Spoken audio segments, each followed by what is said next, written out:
दोस्तों, हर दिन की शुरुआत होती है एक नई उम्मीद और हर शाम का अंत होता है एक नए तजुर्बे के साथ। यूँ तो ज़िंदगी हमेशा ही कुछ ना कुछ सिखाती रहती है, कभी प्यार से तो कभी फटकार से। अगर प्यार से नहीं सीखते तो ज़िंदगी अपने तरीके से सिखाती है, जो हमें बड़ा मुश्किल लगता है सीखना। लेकिन समझदार लोग वही हैं जो दूसरों की गलतियों से भी सीखते हैं। आज आप सबके साथ में शेयर कर रही हूँ अपनी लाइफ के कुछ ऐसे सबक जो मैंने 30s के बाद में सीखे हैं। अगर आप इनसे कुछ सीखते हैं तो मेरा ये वीडियो बनाना सफल हो जाएगा। जिनमें सबसे पहली चीज़ और सबसे ज़रूरी चीज़, हम अक्सर घर के कामों में बहुत सारी चीज़ों में उलझे रहते हैं, लेकिन अपने आप को सबसे ज़्यादा इग्नोर करते हैं। स्पेशली होम मेकर्स जो दिन भर सभी कामों में लगी रहती हैं। मैं भी पहले ऐसे ही करती थी। सारे घर का काम करने के बाद में, सब कुछ अप टू डेट करने के बाद में फिर अपना काम शुरू करती थी। अपने शरीर के लिए उतना टाइम नहीं देती थी, अपने खान पान पर उतना ध्यान नहीं देती थी, जिसका खामियाजा मुझे काफ़ी हद तक भुगतना पड़ा। तो सबसे ज़रूरी और सबसे पहले जो मैंने सीखा वो ये कि जब तक आप स्वस्थ नहीं हैं, जब तक आप हेल्दी नहीं हैं, जब तक आप फिट नहीं हैं, आप किसी के लिए कुछ भी नहीं कर सकते हैं। तो बेहतर है कि सबसे पहले अपने लिए इनिशिएटिव लें। अपना खाना, अपनी एक्सरसाइज, अपनी हेल्थ पर सबसे ज़्यादा और सबसे ज़रूरी ध्यान रखना है। फ्रूट्स खाने हैं, हेल्दी खाना है, बाहर के खाने से बचना है। इसके साथ ही एक प्रॉपर डाइट प्लान को हमें फॉलो करना चाहिए, जिसमें कि quantity of food, timing of food और क्वालिटी ऑफ फूड, इन 3 चीज़ों का अगर हम ख्याल रखते हैं तो हम जल्दी बीमार नहीं पड़ते हैं। इसके अलावा अगर हम एक्सरसाइज करते हैं तो फिज़िकली तो फिट होते ही हैं, मेंटली भी हमें काफ़ी रिलैक्स फील होता है। तो अपने डेली रूटीन में, चाहे आप कितने भी बिजी क्यों ना हो, सुबह को या शाम को एक्सरसाइज करना बिल्कुल भी ना भूलें। साथ ही खाने का स्पेशली बहुत ध्यान रखना है और साथ ही साथ खुद को हाइड्रेट रखना भी बहुत ज़रूरी है। इस वीडियो को चाहे अपने 30s में देख रहे हैं, 40s में देख रहे हैं या उसके बाद से देख रहे हैं, अपनी सेहत का ध्यान रखने में अगर आप टाइम से खाना खाना, हेल्दी खाना, टाइम से सोना और अपनी लाइफस्टाइल पर थोड़ा सा काम करेंगे तो आगे आने वाली जितनी भी लाइफ है उसमें बहुत सारी ऐसी बीमारियां जो कि हमें जल्दी पकड़ लेती हैं और फिर उनके इलाज के लिए हम हज़ारों की दवाइयाँ खा जाते हैं, उनसे बच जाते हैं। दूसरी बात करूँगी मैं परिवार की। परिवार को हमेशा अपनी सबसे बड़ी ताकत बनाना चाहिए। हम अक्सर कहते तो हैं कि फैमिली हमारी बैकबोन है, हार्ट बीट है, पर जाने अनजाने हम अपनों को ही हर्ट कर देते हैं और शिकायत करने के बहाने तो दोस्तों देखिए हज़ारों हो जाते हैं। लेकिन अपनी फैमिली में अच्छा ढूंढने से बहुत सारे रिश्ते सुधर सकते हैं। यहाँ पर एक बात और मैं बोलूँगी, कई बार अपने ही हम उनके लिए बहुत कुछ करते हैं और अपने ही हमें कुछ ऐसी बातें कह देते हैं जो कि हम दिल से लगा करके बैठ जाते हैं। ऐसा तो नहीं है कि एक परिवार में रहते हुए सब कुछ अच्छा अच्छा ही होता है। बहुत सारे ऐसे मोमेंट भी आते हैं जब बहुत सारी कही हुई बातें हमें बुरी लग जाती हैं। तो उन बातों को अगर हम दिल से लगा करके बैठे रहेंगे तो किसी का नुकसान नहीं होता, केवल अपना शरीर खराब होता है और अपना दिमाग खराब होता है। तो इसलिए बेहतर है, कभी कभी ऐसे मौके आ भी जाते हैं कि जब हमें बहुत बुरा लगता है, तो उसके लिए बेहतर है कि अगर आप गार्डनिंग वगैरह करें या कुछ म्यूज़िक सुनने लग जाए, या अगर ऐसा भी नहीं होता ना तो थोड़ी देर के लिए सो जाना ना इसका सबसे बढ़िया सॉल्यूशन है। क्योंकि जब हम सो जाते हैं ना तो हमारा माइंड थोड़ा शांत हो जाता है और जब हमारा माइंड शांत होता है तो हम उस चीज़ को बहुत जल्दी से भूल जाते हैं। तो छोटी छोटी चीज़ों को हर किसी का अपना तरीका होता है, उस तरीके से अगर इग्नोर कर सकते हैं तो बहुत सारी चीज़ें, बहुत सारी सिचुएशन जो होती हैं, जो कई बारी हमें लगता है कि बहुत ख़राब हो सकती थी, वो सुधरने के चांस ज़्यादा हो जाते हैं। नेक्स्ट दोस्तों, मैं आपसे बोलना चाहूँगी कि देखिए ज़िंदगी जो होती है ना बिल्कुल वैसी ही बन जाती है जैसा हम सोचते हैं और जैसा हम उसको देखते हैं। इसलिए हमेशा अच्छा देखें, क्योंकि समय जो होता है ना वो तो हमेशा अच्छा और बुरा आता जाता रहता है, लेकिन हमारी असली परीक्षा तो बुरे समय में ही होती है। जितने धैर्य के साथ में, जितनी पेशेंस के साथ में हम चीज़ों और परिस्थितियों को देखते हैं और निभाते हैं और उनसे निकलते हैं, वही हमें सबसे ज़्यादा मानसिक रूप से मजबूत बनाता है। क्योंकि अच्छे समय में तो देखिए हर कोई अच्छा ही ट्रीट करता है एक दूसरे को, लेकिन जब ख़राब टाइम आता है उस टाइम पर आप कितना पेशेंसली चीज़ों को हैंडल करते हैं उस चीज़ से निकलने में। क्योंकि अगर किसी भी चीज़ से हम हंसते हंसते निकलेंगे ना तो वो थोड़ा आसान हो जाता है, क्योंकि टाइम तो अपने टाइम से ही कटेगा। लेकिन उस चीज़ को अगर हम हल्के में लेंगे, अगर उस चीज़ को हम बड़ा बना देंगे ना तो वो बहुत बड़ा दुख लगने लगता है।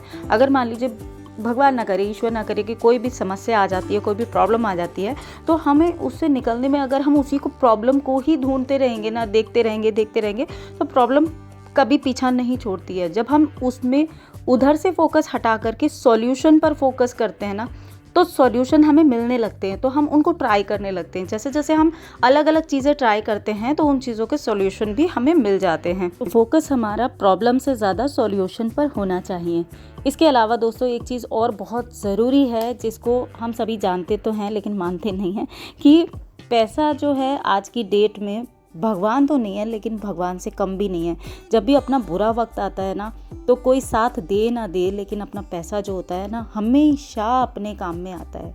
इसलिए हमेशा खूब मेहनत करनी चाहिए, खूब पैसे बनाने चाहिए, अच्छे इन्वेस्टमेंट करनी चाहिए, पैसे बचाने चाहिए और अच्छी चीज़ों में लगाने चाहिए। कोशिश करें कि कुछ ना कुछ ऐसा काम ज़रूर करें, चाहे आप हाउसवाइफ हैं, चाहे आप बाहर जॉब करते हैं, कि आप अगर अर्निंग कर रहे हैं तब तो अच्छा है, अगर नहीं कर रहे हैं तो घर में भी आजकल तो इतनी ज़्यादा फैसिलिटी, इतनी ज़्यादा सारी चीज़ें अवेलेबल हैं, आप घर बैठे भी कुछ ना कुछ काम तो कर ही सकते हैं। तो खर्च करने की बजाय अगर जोड़ने पर और कमाने पर ध्यान देंगे तो आप थोड़ा फाइनेंशियली भी स्ट्रॉन्ग बनेंगे। नेक्स्ट जो मैंने सीखा, जो मुझे बहुत काम में आया है, वो आप सबके साथ में ज़रूर शेयर करूँगी। भगवान में अटूट विश्वास और श्रद्धा जो होती है ना, हमें पॉजिटिव सोचने में तो मदद करती ही है, गलत करने से भी रोकती है। जब भी हमें लगता है ना कि हम कुछ गलत कर रहे हैं, तो अगर हम भगवान में विश्वास रखते हैं तो हमें ज़रूर ऐसा लगता है कि कोई हमें देख रहा है, और ये डर जो होता है ना, वो हमें गलत करने से, बुरा करने से या किसी के साथ में भी खराब करने से रोकता है ना। और अगर हम सच्चे मन से, अपने विश्वास से, यानी कि अगर हमारा विश्वास पक्का है, तो हालात चाहे जैसे भी हों, वो ऊपर वाला जो है ना, हमारी जीवन की कश्ती को डगमगा तो सकता है लेकिन डूबने कभी भी नहीं देता है। और अगर आप सच्चे मन से ईश्वर के साथ में कोई भी बात करेंगे ना, तो उनको अपना बेस्ट फ्रेंड बनाइए।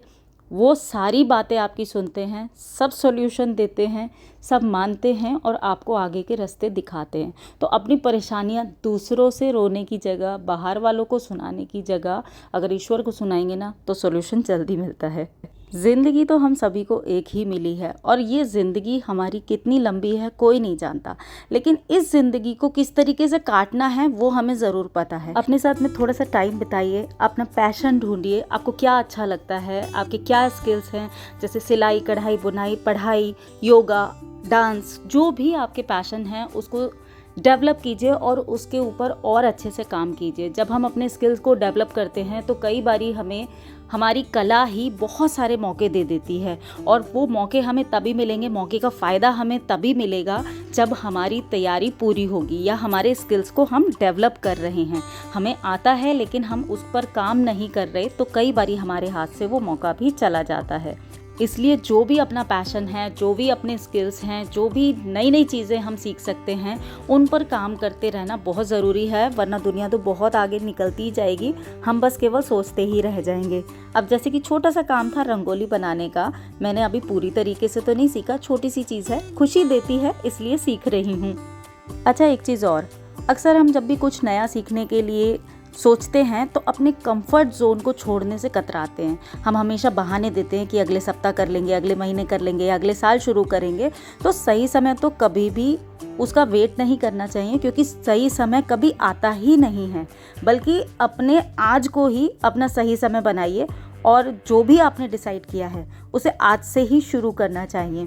जैसे चाहे वो छोटा सा ही काम क्यों ना हो, क्योंकि हम अक्सर ना अपने छोटे छोटे कामों को भी कल के ऊपर टाल देते हैं, चाहे वो छोटी सी अलमारी की सफाई करनी हो, जिम जाना हो, बुक पढ़नी हो, सुबह जल्दी जागने की आदत हो, फ्रूट्स खाने की हैबिट हो, या घर के बहुत सारे छोटे छोटे ऐसे काम होते हैं जिनको हम चाहते तो हैं और हम जानते भी हैं कि अगर हम ये काम स्टार्ट कर देंगे तो हमारे लिए अच्छा होगा, लेकिन हम उनको करने से सही मुहूर्त के आने का इंतज़ार करते हैं। तो सही मुहूर्त का इंतज़ार कभी ना करें, हमेशा जब आपको समझ आए, जब आपको लगे कि आपको शुरू करना चाहिए, वही सही समय है।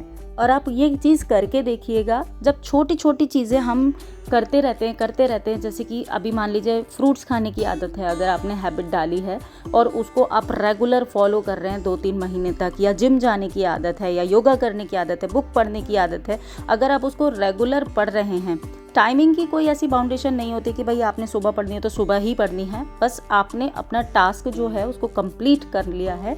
और आप चाहें तो उसके लिए कैलेंडर भी बना सकते हैं, और या कोई भी प्लानर वगैरह बना सकते हैं कि आपने इतने से इतने पेज आपने पढ़े हैं। बहुत सारी नई चीज़ें सीखने के लिए मिलती हैं इससे, और जब हम अपना टास्क पूरा कर लेते हैं ना, तो वो एक अलग ही लेवल का कॉन्फिडेंस जो होता है वो बूस्ट होता है, और वो हमें छोटे छोटे टास्क से बड़े टास्क करने के लिए प्रेरित करता है। दोस्तों, दूसरों के अंदर तो सबको कमियां नजर आती हैं। अक्सर आपने देखा होगा लोग एक दूसरे से शिकायत करते हुए मिल जाएंगे। अगर किसी पार्टी में गए तो वहाँ खाना अच्छा नहीं था, किसी ने कपड़े कैसे पहने थे, अच्छा उसने हेलो भी नहीं किया मुझे, वो तो देख करके सामने से निकल जाते हैं। तो ऐसी चीज़ें, मतलब दूसरों की कमियां तो हम बहुत आराम से देख लेते हैं, लेकिन बेहतर इंसान हम तब बनते हैं जब हम दूसरों की कमियों की जगह अपने अंदर छिपी कमियों को सुधारने की कोशिश करें, क्योंकि वही हमारी लाइफ को अच्छा बनाती हैं। हम सब एक समाज में रहते हैं, और समाज में रहते हुए हमारे आसपास, हमारे चारों ओर कोई ना कोई ऐसे व्यक्ति ज़रूर मिल जाते हैं जो हमें पसंद नहीं करते। उसका रीज़न कुछ भी हो सकता है। तो ऐसे लोगों के बीच में रह करके, अब ऐसा तो नहीं है कि अगर किसी ने कुछ बोल दिया तो आप उसको पलट करके जवाब दोगे, जवाब देना ज़रूरी नहीं होता है। कई बारी हमारा चुप रहना भी हमारे और सामने वाले के फ़र्क को बताता है। ज़रूरी नहीं है कि जो आपके संस्कार हैं सामने वाले के संस्कार भी हों, इसलिए बहुत सारी जगह पर जहाँ पर चुप रह करके काम हो सकता है, वहाँ पर जवाब देना बिल्कुल भी ज़रूरी नहीं होना चाहिए। ज़िंदगी तो एक ही है, और इस ज़िंदगी में बहुत कुछ करना है। इस तरह की छोटी छोटी चीज़ों में उलझ करके रहने पर हम अपनी ज़िंदगी के बड़े मकसद या बड़े उद्देश्य को भूल जाते हैं। इसलिए खुल के जीना चाहिए, हमेशा खुश रहने का मौके ढूंढने चाहिए। खुशी कहीं और नहीं मिलेगी, खुशी तो खुद के अंदर ही होती है। छोटी छोटी बातों में खुशी ढूंढने की कोशिश करनी चाहिए।